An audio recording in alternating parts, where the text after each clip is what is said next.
Well, howdy folks, this is Lugnut coming to you for a much too late edition of Lugnut's Garage. I finally wrapped up the 1967 Shelby GT350 from AMT, which, if you guys recall, I started back in February for the Psychedelic 60s build hosted by DanTheMan. Unfortunately, I don't have his shop card here to show off, but I know I'm outside of the time window for the actual group build, but I figured I'd still show you guys the completed product. I just wrapped it up today, so I'll walk you forward just a little bit here and get this opened up and show you the final product. Looks a little blue in the lighting here, but it is green, as you guys saw before. But here is the car.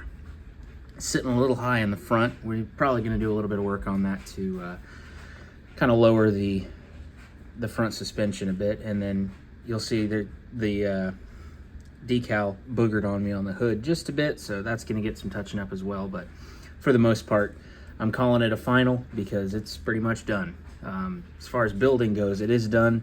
Got a little bit of touch-up work to do, but overall, this will be a really fun one to have on the shelf. And you guys know I love old Mustangs quite a bit, so I'm excited to have this one done. It had its challenges being an AMT kit. It's very pretty to look at as far as the molding goes for all the parts, but actually putting them together is a bit of a different story. Had quite a bit of a struggle with the rear suspension on the underside. It's fallen off a good couple of times. You can see I'm already missing an exhaust tip. That was rather fun. But for the most part, like the front end went together fairly well. See the hood's coming off, so we'll take that off and show you the under hood, which I did not do very much detail work on at all, and didn't get the radiator hoses on there like they were supposed to because the rest of it's barely held together, and I did not want to test my luck any. But it still didn't go together too awful bad. But I've built kits that fit together a little bit better. I've built worse, but it's still a really, really neat looking kit, and it's going to be really nice to have it on the shelf. And overall, it was worth the building experience, but it's not the easiest one I've ever done, like I said.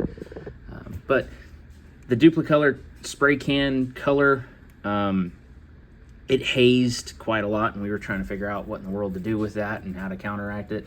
But it's finally got to the point where it's okay now.